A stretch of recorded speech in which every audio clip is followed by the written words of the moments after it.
Final Fantasy VII Remake. Final Fantasy VII Remake podcast. Remake. 7. Final Fantasy VII Remake podcast. A 4-part podcast miniseries where your hosts Jonah and Trent talk about the highs and lows of FF7: Remake.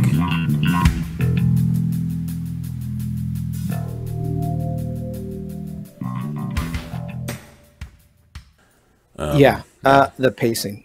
Definitely the pacing. Absolutely, because we've already talked about like how you're going to wander through the flaming wreckage, and Aerith, picks up Marlene and doesn't shove her in a bag.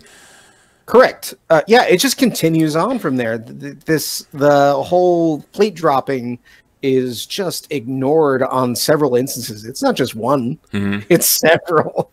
Yeah, for sure. Like each of the members of the Biggs, Wedge, Jesse team, right, get a little piece of that time while the plate is, in danger.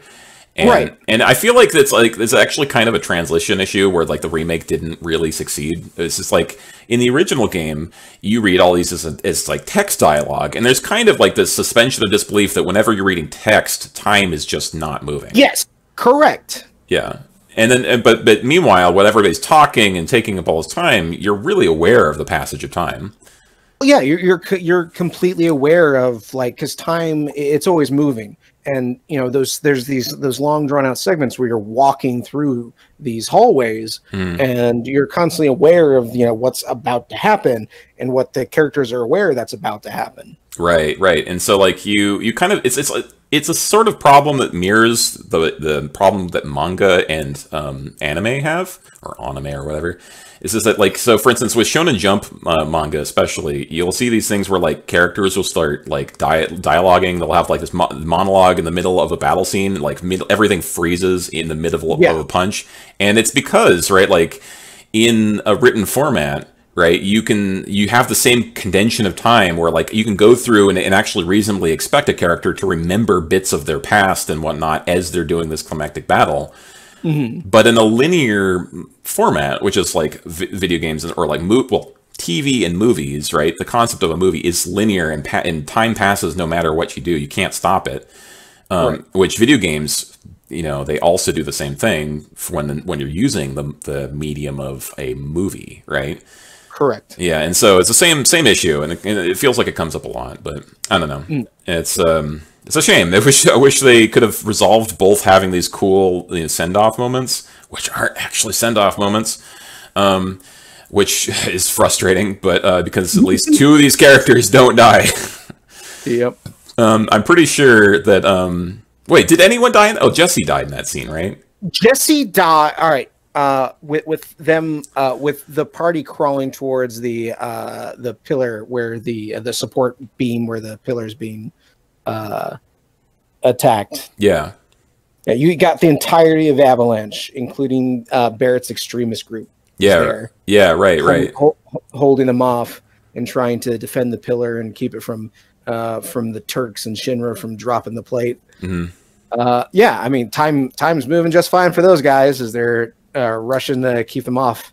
Right. Yeah. But, and then you got then Cloud and the others are slowly making their way up the support structure. And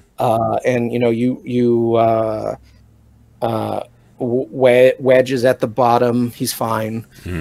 He convinces one of the soldiers to one of the Shinra goons to let the people out so they can flee for safety.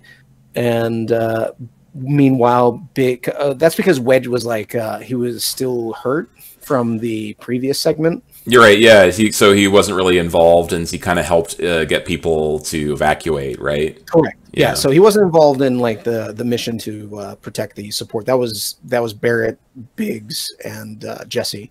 Right. And as you're slowly ascending up, you run into the members one by one. Biggs, he says something that looks like he's he dies. That's what it makes it look like. Spoiler alert, he doesn't die. That kind of surprised, like, what? He's alive? Oh, what the yeah, well, real quick, like, I think that's actually because of the you fighting God in the final battle. Like, when you do beat that, right, he comes back to life because it's like retroactively changing the timeline. Oh, for sure. But, what makes me wonder what's going on with Wedge then. But so you encounter Biggs, he's dead. You encounter Jessie, she dies. And does she die? Does she die? Will she die? Like, we'll see. We'll see. Maybe she'll come back in the next game. Okay. Who even knows at this point? But she dies. Her and Cloud have a moment. A little characterization, like, you owe me a pizza. Yeah. Oh boy. Yeah. One Midgar special.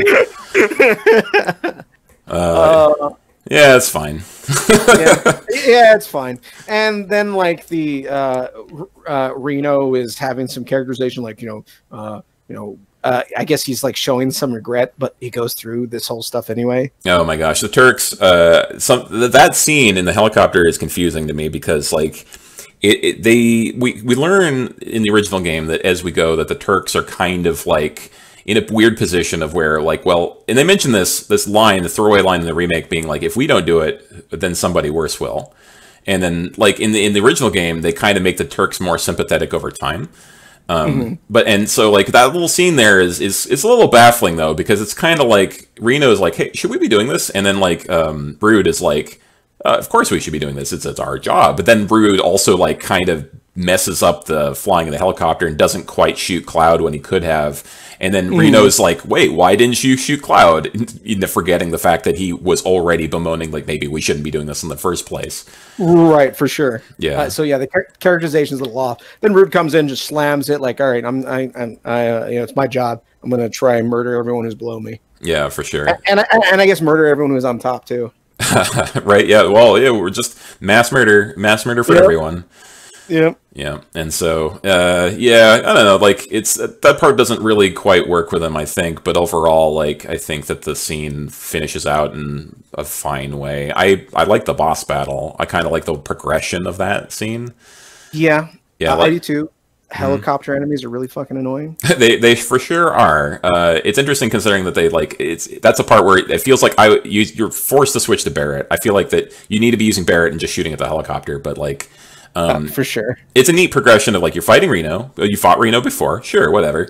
And then, okay, Rude comes in on the helicopter and is messing things up. And then you blow up the helicopter, and now Rude's on the field too. And you fought Rude earlier back. We didn't even mention that. We fought Rude back in Sector 7 or the 5, right, when we were hanging out with Aeris. But now it's like, oh, team up. It's just like the original game, right? But, like, you even can get trapped in a pyramid. Oh boy. Right. So, yes. So this is, we're already on, like, chapter 12. Yeah, like 12 or 13-ish here. Yeah. You head for the support pillar and, you try to stop Shinra. Oops, we failed because, I'm trying to remember, did the ghosts, like, interfere in? Yeah, the Whispers interfere. The Whispers interfere and make sure that the plate gets destroyed. Right, they make sure it drops because that's what happened in the original. Right, it needs to happen this time, right? Yeah. So correct. One of the things that I liked versus the original is that you get a real sense of the aftermath of the plate falling. Yes, you do, for sure. There's 2 points in the game where they really hammer it in. For sure, yeah. Both, like, immediately after with the survivors kind of, like, dealing with it, and then when you go to Shinra HQ and the people who, like, since they're working for Shinra, they're, like, somewhat culpable, or they feel that guilt, like, so I do appreciate that addition. Yeah, no, I like that as well, and what was it? I appreciate that in the remake, right, the big change that they got to do was they got to evacuate the survivors underneath the plate. Right, so, like, that's neat. You get to actually feel like you did something. Yeah. And so it's interesting. It's a neat little change, though. This is, I don't know, I'm going to talk about it real quick and move on. Is that I like that they use a zip line instead of just some cable that was attached to the platform. Oh, for sure. Yeah. Yeah, it wasn't just happenstance. It was something that they had on hand and they could use then and there. Yeah, it feels more. It's something that I didn't know that I wanted. That like that their escape route was a little more Planned. Yeah, in world. Yeah, than just them getting lucky. Yeah, for sure. And like, oh hey, there happens to be a cable here. But let's be real. They could like jump off, and the whispers would like settle them down. Right? Yeah, they could probably do a flying leap into the air, and then they would fly like it's a Brave New World, where they're like a whole new world, and then just... right. But they weren't aware of it at that time. It kind of makes me wonder if they were aware. Like, okay, I'm not set to die at this point. Can I abuse that? Oh yeah, right. Yeah, what kind of good shenanigans could you get up to? Yep. Yeah, that's for real. Yeah. Okay. So the plate falls. We get to go through the aftermath. We're kind of like figuring out what's going on, and then like I think that's when we get to the part where we have the underground lab. Is that true? Partially. Because in chapter 13, Broken World, the plates collapsed. It's destroyed a part of the Undercity. People are in rubble. You, Barrett, and the others. You're kind of wanting to forge on, and you're helping the survivors. Mm-hmm. In that part, you do encounter I know that the underground lab was partially used. I know you revisit it later too. Yeah, well, yeah, you definitely revisit it because of that side quest. But like, I think it was neat because like you get to that point where you're just playing Barrett, and you're like, oh hey, I'm playing Barrett. Why am I playing? Like, it's interesting to suddenly put you in the seat of another character, and then they do this again later with Tifa at some point, right? Where it's like, and here's a section where you just play Barrett, and then that part of the game made me play Barrett as my leader for probably the rest of the game, because I actually understood what Barrett's moveset was supposed to be like. Right. And then I appreciated that section because it actually informs a lot about what's going to happen in the next few chapters, and it was missing from the original game. Mm-hmm. Yeah, like you get to see little bits about like, oh yeah, Shinra was experimenting on all these people, and that informs both the Genova project as well as the soldiers, as well as okay, here's basically some offshoot soldiers that we messed up, right? Right. And then that's good, and it gives Barrett some alone time, which unfortunately doesn't really build his character because Barrett never really had a character other than Mr. T. He was just he was an extremist eco-terrorist who had a daughter. Yeah, and then we learn later he had a friend that died, and like the reason why he gets his gun arm and all that, and it helps a bit later on, but like you needed. It would have been nice to see more of that because like we do see some kind of softball moments where okay, he's afraid of heights. Oh, it's like he's not such a tough guy, is he? And then I think he gets more characterized when Marlene's on screen. Yeah, for real. Yeah. Yeah, and one of the things I notice is that how there's like battle dialogue. Mm-hmm. The battle dialogue between him and Cloud is like it's a terse, and there's like clear animosity between the two of them. Mm-hmm. As you progress through the game, it changes. Oh yeah, it does. And eventually, you get to the part where he says, "So, hey, we make a pretty good team, don't you think? Or who would have thought?" And then you hear that a million times. Yes. Yep. When they finally hit that threshold. Yep. Yeah, kind of. Man, I really wish they'd spent more time recording barks for like different chapters. For sure. Yeah, considering how many times you're going to hear that bit. I think that they could have done more with Barrett. They could have used that section of the game to really reinforce what Barrett's motivations are and make him kind of go through this like little arc of like he's in there and he's like worried about his friends, and then he's like maybe not so. He's maybe like thinking about the ramifications of his actions. Like, I'm kind of responsible for all of this. Oh, for sure. No, he has no qualms with what he's done. He's pretty set in. Like, this is, damn corrupted pizza shitting on everyone below us. Yeah, right. Yeah, all we're doing is licking the box. I'm a tough guy. Yeah, like there was a real opportunity to have this thing where he like, okay, am I the bad guy? Am I the baddie? And then him see all of the experiments and he's like, oh, whatever I've done is nothing in comparison and is probably justified.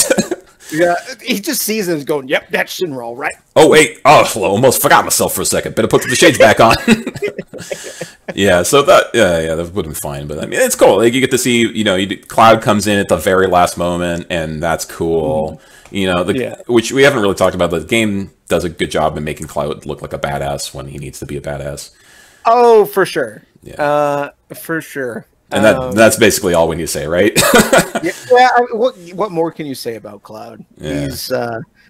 He from beginning to end, he goes through the game putting on airs. Yeah, he's arguably got a little bit more character than he does, even in those segments in the original game. But like, oh, for sure. There wasn't much to say about Cloud in the original game.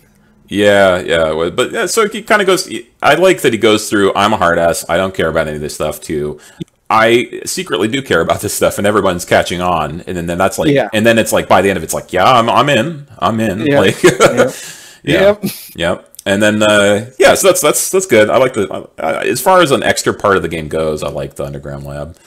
Mm-hmm. I kind of was like, wow, this mechanic of shooting rubble out of the way to find stuff is neat. Yes. I think having the different characters have stuff they can do outside of combat is an interesting direction to take. Something they could potentially expand upon in the other games. Oh yeah, right. Regardless of how well those mechanics actually worked in their payoff, the idea of having them is a neat idea. True. Yeah, and I think honestly this is a super tinfoil hat thing, and I'm sure this isn't actually true, but it makes me think of the game Unachronox by Ironstorm, which was basically Ironstorm's attempt to make Final Fantasy VII, and it's really good, actually. It's kind of boring in its combat sections, but if you can go find a trailer, listener, of like, or a video compilation of all the cutscenes through the game, and then that's actually just really interesting to watch by itself. But in that game, every character in the game had their own unique minigame mechanic and something they could do to interact with the environment. And in the remake, everybody but Cloud gets that, right? Yeah. Sure. And I guess Aerith doesn't really have that either, but then you don't really get a chance to really use Aerith in that. No, solo. No, you do not. Yeah.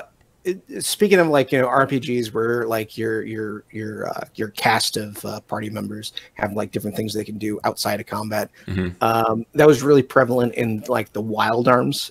Oh yeah, where they could all basically there were like you can like swap between them to kind of like puzzle your way through different segments. Yes, yeah, no, I like the Wild Arms games for the most part. At least, for sure. At least I forgot the parts that I don't need to remember. I haven't played all of them, admittedly. Yeah. I've played most of them, but not all. Yeah, for sure. Well, that'll be a different podcast, maybe. Yeah, for sure. So let's see here. So we got to the lab, right, and then we're out of the lab, and then we're in chapter 14, which is one of the longer ones of the game, and it's kind of the one where we go get a chance to go back to Elmira's Aerith's, right? We drop off Marlene. We make sure Marlene is happy in her new home with her new mom. Goodbye, Dad. Right. Yeah, we rescue Wedge, who we found like unconscious in the underground lab. Yeah, right. Who survives, despite the fact he was basically being killed by those whispers in very last moment. Yeah, he was gonna get squashed after saving his kitties. Yeah, which I mean, I guess that means that the whispers actually save Wedge in that scene, right? Well, maybe not, because the funny thing is, like and we're cutting ahead, but they like, from what I understand, they kill him in the Shinra segment. Yeah, they do. They like hey, after everything, after fighting the last boss, you find out, oh yeah, the whispers like killed Wedge.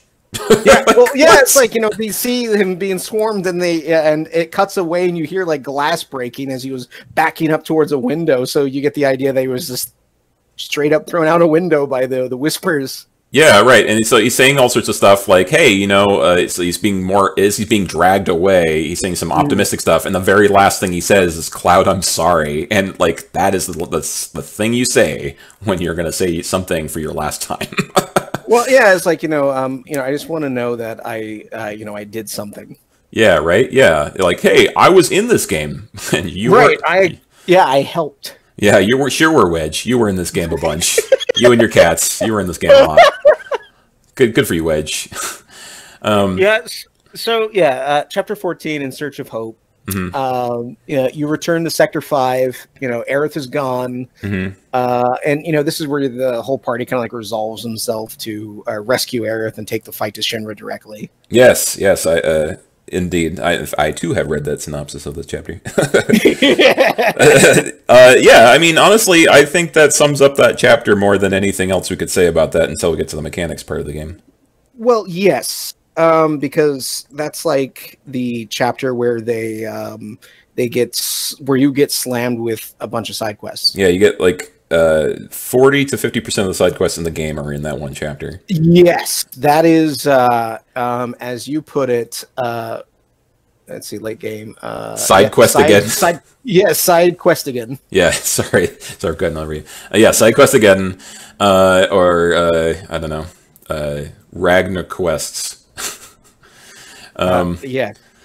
Yeah. So like, yeah, we just have a whole bunch of stuff to do, and we resolve a bunch of threads that didn't really need to be there nor fully get resolved, because of course we can't fully resolve them because there's another game coming out.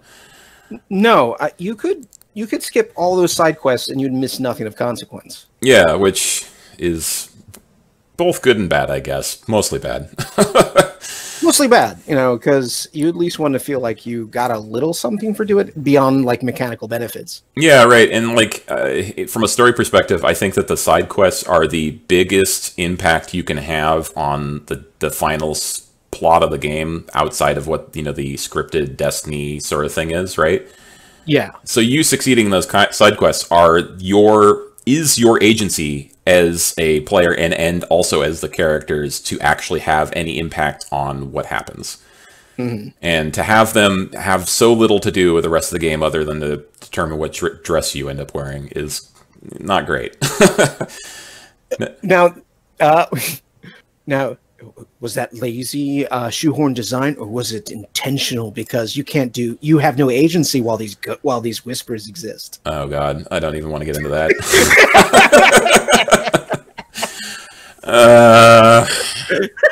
Yeah, I mean, it's clear that the characters in the game have agency, and that they are able to skirt fate, but only when the game allows it.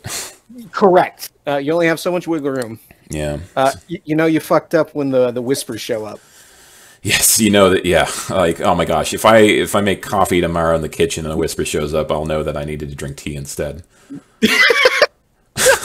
Like, oh my gosh, that's really the true tragedy of the whispers is that they aren't in my actual life to push me on a course. On a course, like, okay, tea it is. Right, it's like Netflix is like, hey, are you still watching? And a whisper pokes up over the couch, being like, you are still watching. I guess I'm still watching. All right, or it'd be like, how about it just nudges you outside occasionally, right? Right. That just swarm you and just push you. Yeah, but whispers, it's 40 degrees out. All right. So yeah, stuff happens in chapter 14. You do things. You eventually decide to go to. Oh my gosh, I'm reading through my notes here. Okay, you climb the wall. You go back to Leslie. You do some stuff for Leslie. Yes. Leslie gives you a thing. Mm-hmm. You go through the sewers again. Yep, you can do the sewers again. Oh my gosh, let's not talk about that. Yeah, and you do all that to get a bag filled with grappling guns. Mm-hmm. Which you had earlier in the game, but you lost them. Right. Good thing that Leslie's got your back. Good thing he collected those from earlier in the game when you left them. Yep. So you got those. Then you start with those in hand. You go to the wall and you proceed to through Sector 7. You start trying to climb up to get to the top side. Right. Yeah. And then so you go through a chapter which basically has its only purpose is just to represent the time to get to the Shinra HQ, which didn't really exist in the first game, and we needed something to do. We need more time. We need to add like 2 more hours into the game. So here's a bunch of combats. Yep. Here's some engagement. Yeah, here's some engagement. The one thing I liked out of that segment is the fact that you get an opportunity to look out on the vista of all of the wreckage of the plate dropping. All right, yes. Say what you want about this game, but being able to look at Midgar and Shinra and all these like these set pieces in this high fidelity, newfangled graphics is fantastic. Oh yeah, no, it's great. I especially liked. I don't know if you noticed this. Tell me if you noticed this. When you're looking out on the vista of the wreckage of Sector 7, you can see one of those drakes flying through the air in the background. I don't think I've noticed like the random monsters appear when you're looking over the vista. Oh yeah, no, it was great because I actually ended up seeing that vista twice because there's a couple times in the game where you can go up to a spot and then you trigger the characters saying, "Hey, Cloud, come over and look at this," and then you end up seeing that vista for real later on. There's a spot in this Shinra HQ where if you go too close to the windows, it'll say, "Hey, look out the windows, Cloud," and that's cool too. Yeah. So there's one of those azure drakes, so cerulean drakes flying in the air, or one of the lesser ones maybe, but it's one of those drakes flying through the air, and it's really tiny, and it goes from left to right, and you can stand there just watching it go. And the part that I like the most about it is that when you read the description for that monster, it talks about how they're mostly found in the air above Midgard. So it's like closing the loop. Like, it's at least like an impression I got when I read that thing. I don't know if I'm spot on the description, but it just it made me happy. Yeah, they gotta be above it, right? Like, where are all these drakes? Well, this is like, they're coming out of the sewers. Yeah, everything comes from the sewers. Yeah, just about. Yeah, so that happens. You get through that stuff. You get to the Shinra HQ. Okay, you get to chapter 16, right, where you're breaking into the Shinra HQ. Yes. Yeah, and I like that you come out at a point where you can see so much of the ground floor of the Shinra HQ, and you see all these people moving around. That's great. I love it. Yes. Fantastic. Yeah, it's great. And then you get down to the ground floor and you're like, oh, let's just jump on this car. And then stuff happens and suddenly you're in the garage. Yep. Suddenly you're in the garage and you have to make your way up. Yep. You fight a ton of stuff from the garage and then you get to the main lobby, right? It's like the garage only exists to add more fights in the game. Okay, whatever. You get to the lobby and then you get to the segment where you have to watch Tifa climb monkey bars. The platforming in the game, and you can't see it, but I'm doing air quotes when I say platforming. Yep.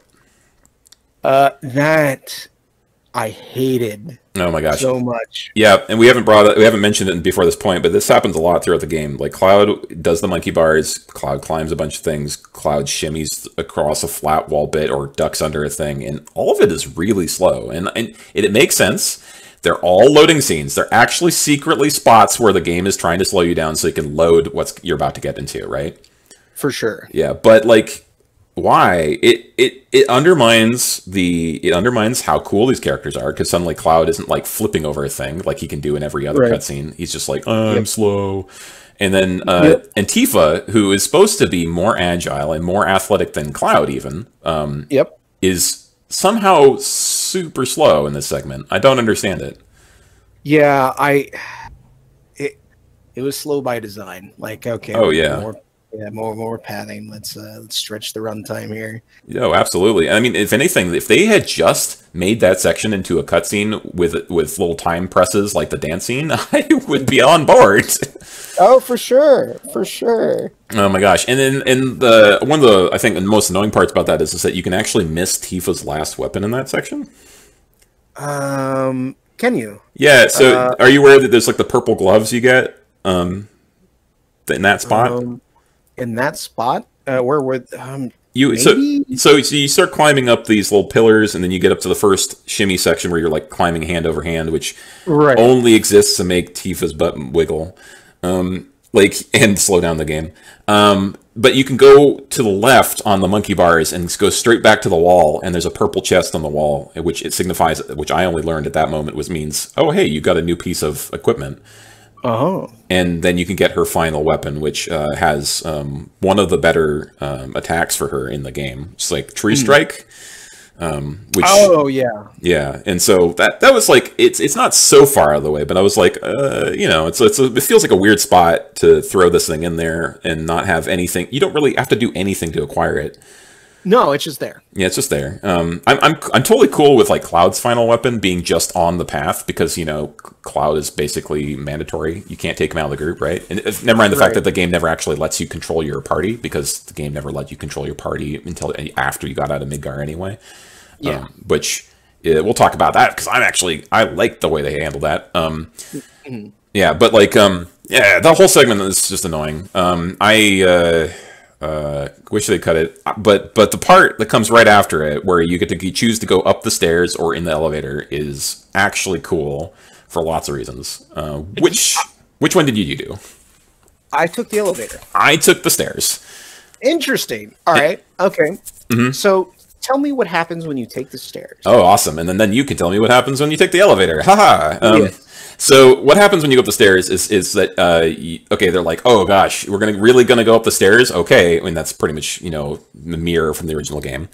But the thing is that when you start going up the stairs, you can hold down the run button, which is the run button in the game, right? And then you can run and you go past the first 20 floors of the building really easily.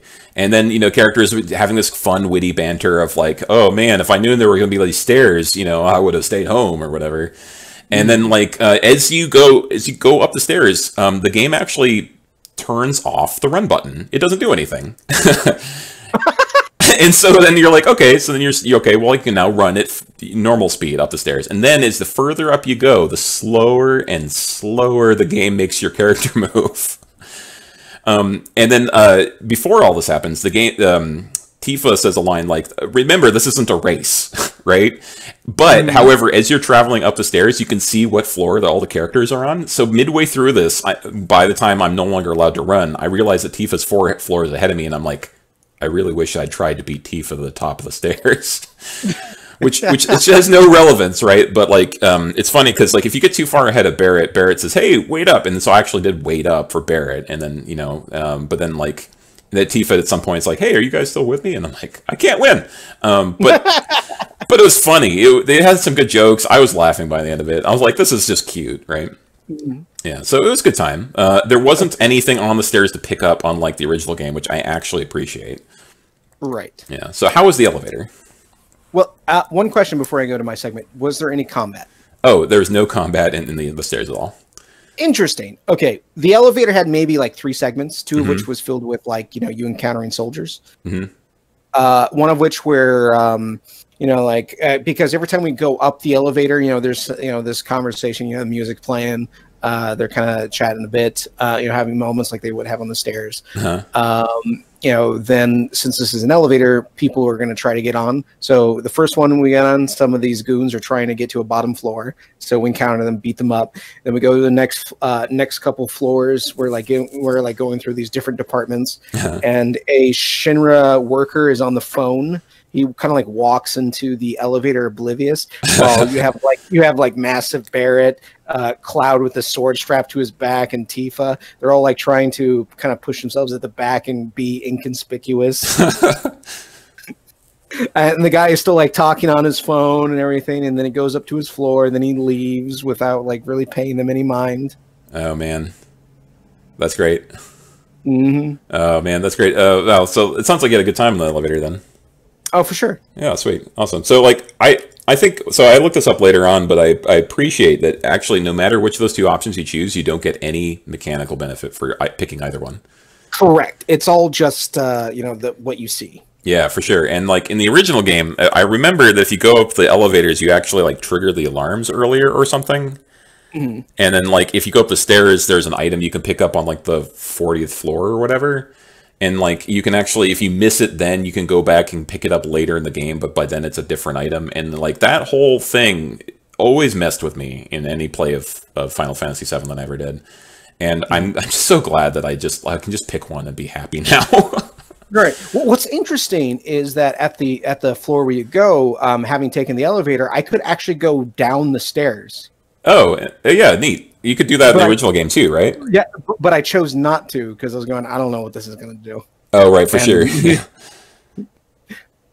But yeah, you could go back down the stairs if you so choose. Oh yeah, I'm sure you're thinking by that point, you're like, oh man, I don't want any more filler by this point in the game. Yeah. It might trap me in more combats or something.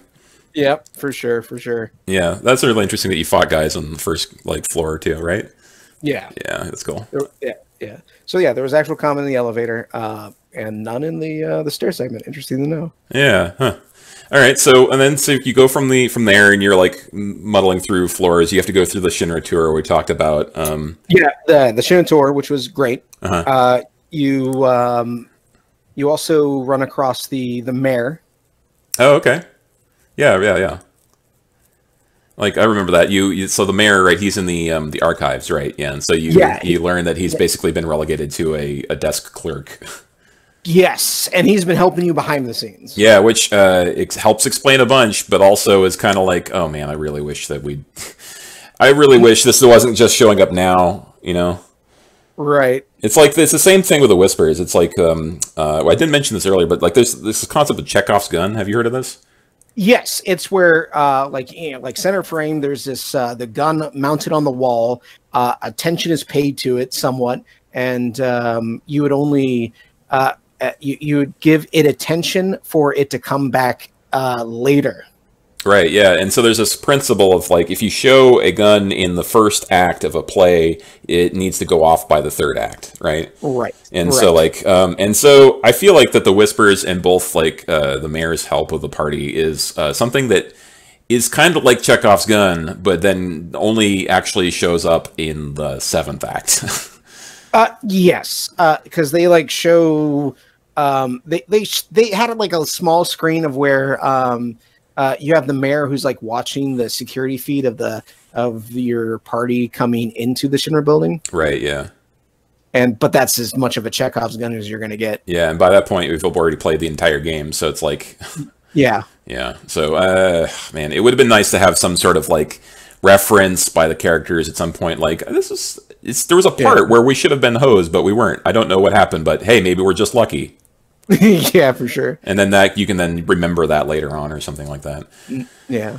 The mayor. Yeah. So the mayor's fine. I actually I missed Barrett's final weapon in that area where after you talk to the mayor's assistant or whatever is all like, I can tell you who you're supposed to talk to for finding the collaborator who's supposed to give you the key card to the 64th floor, right?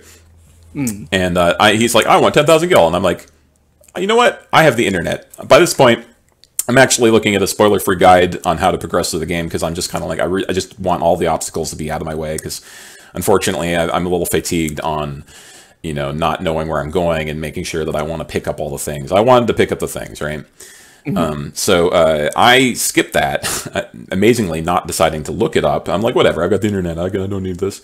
And then I read later, oh yeah, no, that's actually him asking if you want to buy the EKG cannon. And I'm like, well, no. Oh, I should have known because I had like 90,000 gil and he's only asking for 10. And I'm like, what am I going to do with that 80,000 gil anyway, right? Right. Yeah, so I don't know, I missed that. I ended up having to go back for that one. With chapter select, which we'll talk about a little bit. Sure. But later. So, all right. So we go through the building, right? We go through the vent crawling thing where you get to go and look down on the Shinra board meeting.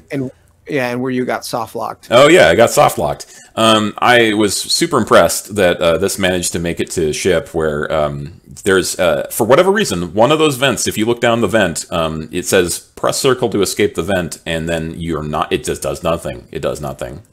And then you're like, okay, well, I don't have any options other than to go back to the title select or to continue. And so I had to go back to title select, and then I found that my last save was an hour before. Ooh. And I'm like, I don't understand. This is a modern game. You can do checkpoints wherever you feel like. Why did you have me do this? Yeah. And so I went through the game not feeling like I had to save. Yeah, right. Yeah, it's like it's pretty good otherwise. Especially considering that when you lose in a fight, you can go right back to the beginning of the fight with no penalty, which is perfect, really, because losing progress is such a last decade thing. Oh yeah, for sure. The game wastes enough of your time. Right? Yeah, for sure. And it lets you. it's because you can save at any time, right? It makes it so that you don't have to save it every time. You can just rely on the fact that if you fail a combat, it'll put you outside of combat, let you rebuild your party, or just reattempt it with no penalties. Yeah, and so I was really distraught because like there was a section we didn't talk about with the combat simulator that you have to do to prove to the collaborator that you are who you are or whatever, tough enough to do the job. And then I did that, and I did all of the optional combats for that, and then I messed around and looked around some more, and then bought some things, and then found out that my first save was before that point, and I'm like, okay, great, thanks. Oh, ick. Yeah. So, yep. Anyhow, so that's a lot said about that. Otherwise, like, we're still technically talking about story, right? We're still technically talking about story. Yeah. You're going through the events, which is a callback to the original. And what's funny about that is that your control through the vents, moving your character, Cloud, is just like it is reminiscent, if not completely identical to how you control Cloud in the vents in the original game. Oh my gosh, it's so slow. It's so weird too. Yeah. Yeah, like and there's a piece of materia you can grab in there, and you're like, ooh, HP up, I guess. Yeah. Yeah. So then you plow ahead, right? And then, okay, cool. You see like a bunch of these characters. You see Palmer and like Scarlet for the last time or whatever, and whatever. It plays out fairly similar to the original game. For sure. Okay, so then you get through that, and then you get to the part where you get to the research laboratory with Hojo, and then you end up fighting some more stuff. Sephiroth shows up and then sends you into the pit of Chapter 17's the drum? They call it the drum. Yeah. Where you're at like the bottom of where Genova? Yeah, it's like their entire research pod thing. It's in the original game where you see a bunch of these pods and all their projects, and you even get to look inside of one, which actually really is baffling that you didn't get to look inside in any of those pods in this remake, but okay. Yeah, for sure. Yeah, but we've already met Red 13 in the prior segment, and now it's kind of neat. He's not a playable character, but he's there helping you out, right? Correct. Which I think was cool. Yes. At that point, in the game, it's like your materia is your materia, and weapons are weapons. So there's like no point in tacking on another thing you have to manage this late in the game. Yeah, for sure, right? And not only that, but like it lets Red 13 do this thing where he swaps back and forth, where you're playing like Tifa and Aerith in one side, and then you're playing Cloud and Barret, and then basically Red is kind of going in between the two parties because of the way that the drum is set up. He can. Yes. That drum segment lasted way too long. It lasted so long. It like I don't know how many fights. It has one of my favorite boss fights in the game. But it's just it's super long. Yes, you're referring to the that like floating robot snake. Yeah, the snake, the knife snake, whatever thing, right? Yes. I like that I wish they could have done a little more with it, but I did like where essentially, because your party is split in these two groups. I did like it, like where one side fights at the first stage, and then you pretty much like kick it to the next group in the second stage. Yeah. So like it's kind of fun. You're like fighting him as Cloud and Barret, and suddenly the snake's freaking out, and then just goes straight through the wall, and you're like thinking, "Uh-oh, now I'm gonna have to fight the snake." Well, it's going in and out of the walls, fighting Cloud and Barret. No, it's surprise! It attacks Tifa, Aerith, and I think Red's in that section by that point, and so that's neat. Even though the snake, I think, was a complete pushover. Oh, yes. Yeah. Definitely. Yeah, because at this point, you have access to basically every flavor of materia on every person, except for this one little thing where, like, I missed out on scanning a bunch of guys at the end of the game because I put my assess materia on Barret.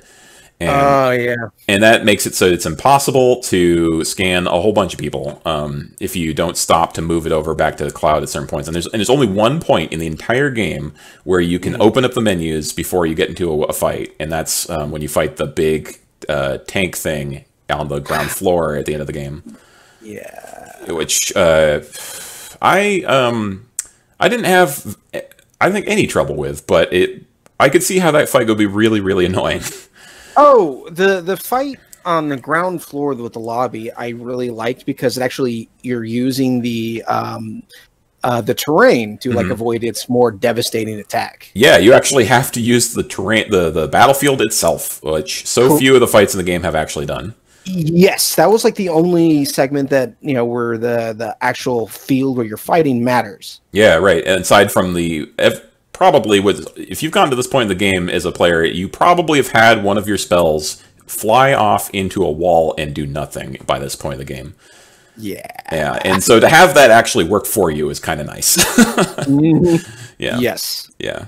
Okay, so we got with the drum. The drum is infinitely long. Hojo gets a lot more characterization. Hojo is basically as creepy as he ever is. I kind of like that they made his face look wrong. Yes, there's this uncanny Hojo Valley about it. Hojo Valley.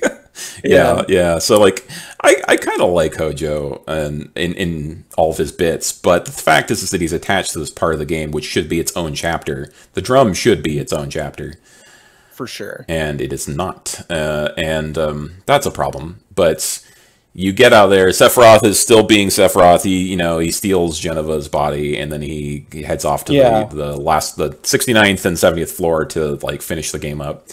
Right, and instead of leaving that creepy red trail of blood, he's leaving the cartoonishly purple stuff. Yeah, for sure. Which is like, should I be stepping on this? Right. Yeah, which I really wish it was actually more like the original and like just see blood, right? Because it's like, it's creepier. This is a horror section of the game. It's not just like the spooky super. I don't know. It feels more like when it's the glowing purple stuff. That it's more like a Scooby-Doo adventure more than it is like Silent Hill or something. Yeah. The original segment of the game, this segment in the original game definitely hit harder. Yeah, for sure. Which it goes into the part with the president, which I think we're going to talk about my least favorite part of the story. Okay. Yeah. Well, let's go. We're already at, like, Sephiroth is freed Genova, and you guys are pretty much making your way up to the top of the building. Mm-hmm. So, we're at the top of Shinra HQ, where the president is. Yeah, right. And so in the original game, you get up there, and what I remember happening was you get up there and you find that the president is already dead. Yes. Right. And so, cool. I'm glad that somebody else remembers this, and I'm not just imagining it. Well, I think you see the president just get straight up stabbed by Sephiroth. Yeah, right. He's like, Sephiroth is there, and then by this point in the original game, you see Sephiroth, I think he's appeared occasionally in like some sort of flashback, but you've never had any real dialogue from him. Correct. I think you maybe saw some flashbacks to Niflheim, and he gets kind of like foreshadowed there. But then like he just shows up out of nowhere. It felt like he showed up out of nowhere in the original game, and it's just like, hey, that thing you were trying to do. Oh yeah, I just solved that for you, but I also made a bigger problem, which now you're going to follow me throughout the rest of the game for, right? Because like, all this entire game so far in the first disc was like, oh yeah, Shinra president, he's the big bad guy. And then Sephiroth shows up and he's like, nope, I'm the big bad guy. Yep. And this is a thing that I think inspired a lot of my like Dungeons and Dragons games later on down the line, because like I DM'd some stuff and I like was trying to recapture the magic of that occasionally. And instead, in the remake, what we get is a big, long conversation between the president and Barrett, basically, right? Well, yeah, because like the president this time actually interacts with the party. Yeah, like Cloud, Barrett, and everything. He mugs at you through the holographic robots. Right, yeah. And then, like, so before then, right, we've had some moments where we're like the holographic robots have been like allowing Heidegger and the president to interact directly with the team and antagonize them and like, I'm evil, which is fine. Yes. This is fine. Yeah. But like to suddenly have a part where like, okay, he's not dead, but he's just hanging off the edge of the roof, and then you have to rescue him, and then he like, oh no, curse my sudden but inevitable betrayal as he pulls out his gun on you. I'm like, this is all terrible. Yes. Yeah. That was not good. But as fate would have it, president doesn't live long. Yep. Right. So yeah, it's just as soon as it looks like he's got the upper hand, he gets killed off and puts the storyline back together, right? Because like, okay, sure, it has to happen. Correct. Yeah, it has to happen. And then in a moment that legitimately shocked me, Sephiroth turns and he just runs Barrett through. Oh yeah, right. I was like, which actually I thought I was like, wow, yeah, I was legitimately shocked by that too. And then I was immediately thinking, oh, they did it again. They killed Aerith again. I was not expecting them to be able to do that, but they managed it. Right. Yeah. And I was going, oh wait, because then you see him cut away the ghost, and I was going thinking, oh wait, he's changing fate. Yeah, right. Yeah, yeah. Like literally, like, wait a minute, what? Did we play the entirety of the remake in all future games without Barrett? Right. That's what I thought too. Then, no, he's back alive because ghosts. Yeah, because of ghosts. Yeah, so which is understandable, right? So that they can't kill Barrett because of the way that they set up their storyline. Yes, I understand that, but I think a fake out death was not the best way to go about it, as far as like highlighting how the ghosts are interfering with what Sephiroth is doing. Yeah, I'm not super huge fan of that either. I think that they really could have stuck to their guns and just said, no, Barrett is actually dead, and right. And then just moved on, and then because it would have done several things. It would have pointed out, yes, we are in fact going off script. That is something that will happen, and we have to just live with it now. We're living in an alternate timeline. This is the way things are. And what it means, it would have meant, right, is that everything is on the table. There's nothing that can't happen in future games. Yep. Right, and so it's like the death and return of Superman, actually, where like as soon as they brought Superman back to life in the death and return of Superman, then suddenly they didn't kill Superman; they killed the concept of death in comics. Yep, anyone can be brought back. Yeah, right. Which is a point that Max Landis, God damn his soul, pretty much well-known rapist, has said, in his video, which is still good, unfortunately. Bad people can make good things sometimes. But like that's a great point to that thing where they did the same thing in Final Fantasy VII, where it's like, okay, great, well, okay, we unkill Barrett, so now we don't get to have all that, right? Maybe, because the fact of the matter is, it was the ghost that brought him back. Yeah, I guess so. The ghosts are the safety net. Yeah, and that safety net is now gone. Yeah.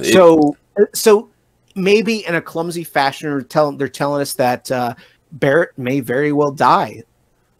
I mean, maybe, except for there's one little problem, which we should. I was going to say this for later, but we should talk about it because it's story related.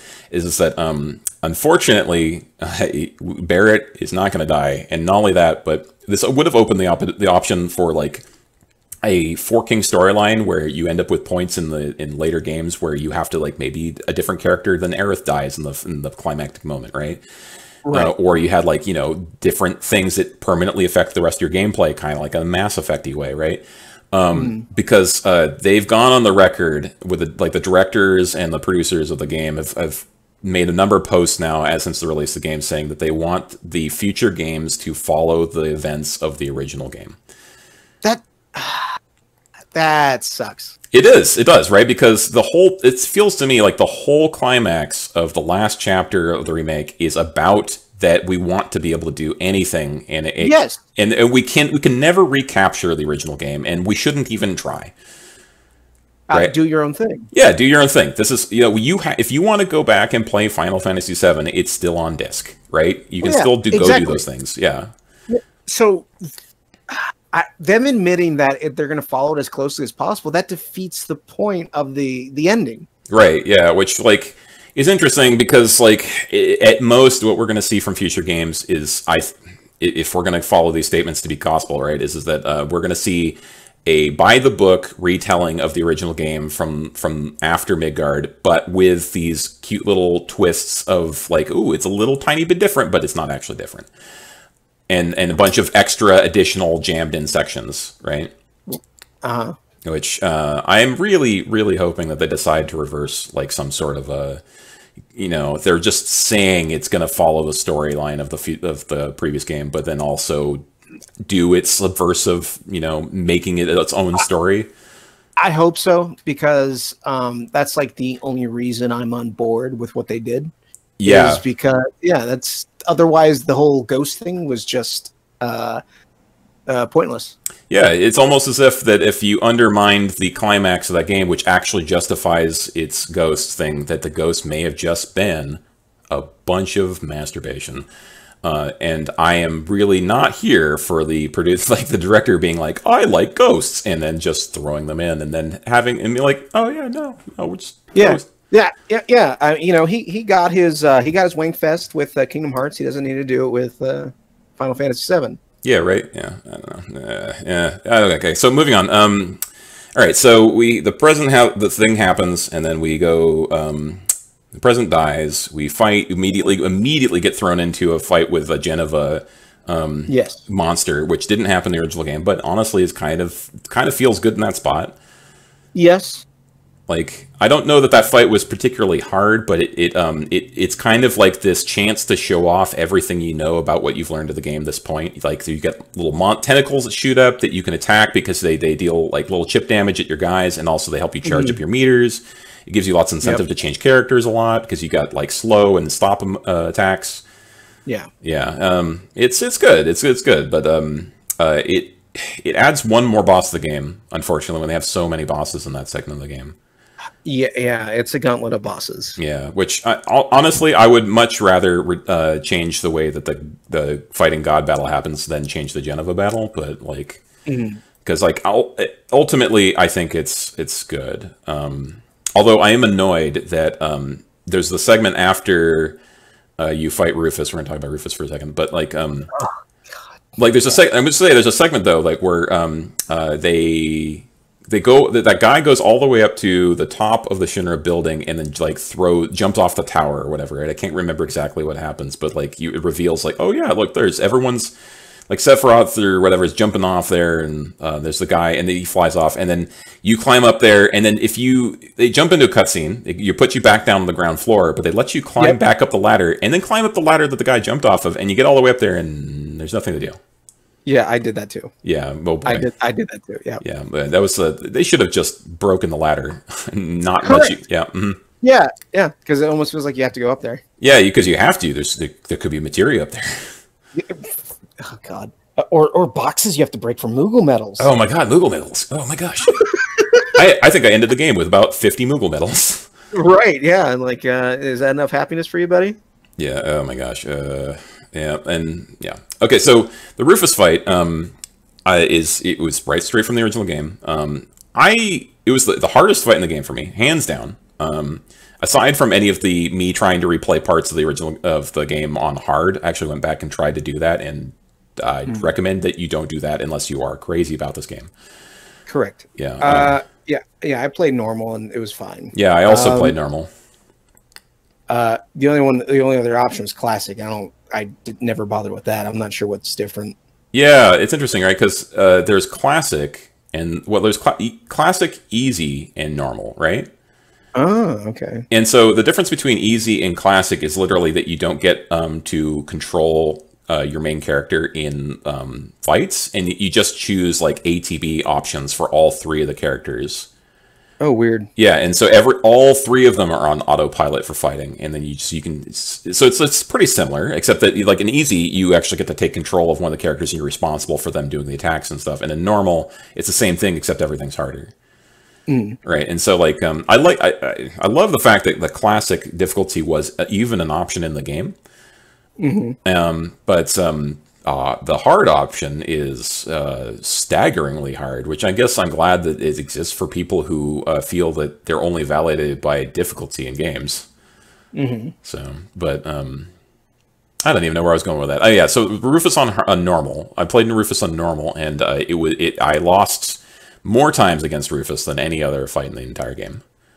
I did not. As far as my own experience with Rufus, I did not die. I had enough like items, and I was able to cure myself with Cura just fine to get through it. But the fact of the matter is that every time you try to combo him or attack him repeatedly, he just counters you immediately.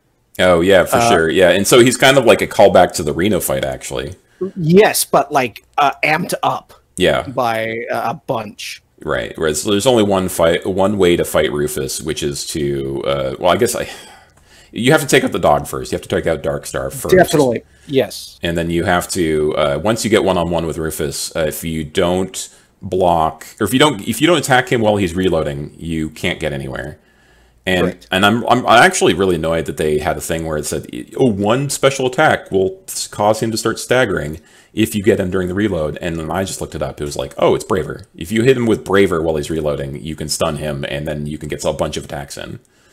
Oh, weird. Didn't know that. Yeah, and so, like, for me, it must have been a lot harder for you, because, like, I lost repeatedly because I would get hit by some attack of his, and then I would get, like, hit by additional attacks of his. Sometimes I'd just get stun locked into dying immediately. Oh yeah, you can get easily staggered by his attacks. Oh yeah, right. And then so you have to, which, you know, okay, this is the final hard fight of the game, which is it's okay, but like, I don't know, it wasn't super satisfying.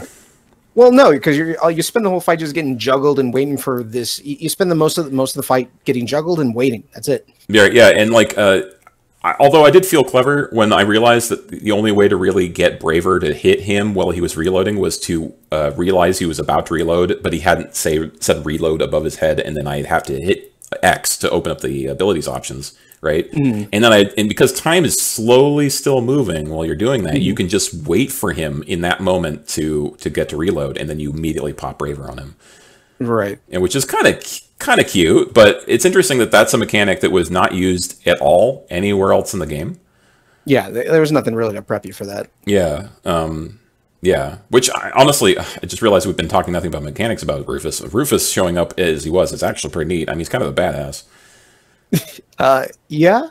He's always kind of been hyped up. Yeah. You know, he is the president's replacement. Yeah, he's like the president's son, right? And also the VP and all that. So, like, and we see so little of Rufus in the original game. He's kind with the most we see for Rufus is kind of like through like meanwhiles, like stuff is happening back there where the party's elsewhere, and then in the final disc we see some stuff from him. But so I'm really glad that he got fleshed out at least a little bit more. We really don't know anything more about Rufus than we did in the original game, but boy, look at those coins flipping around. These are some pretty coins. Yeah, those pretty coins, and his preference for like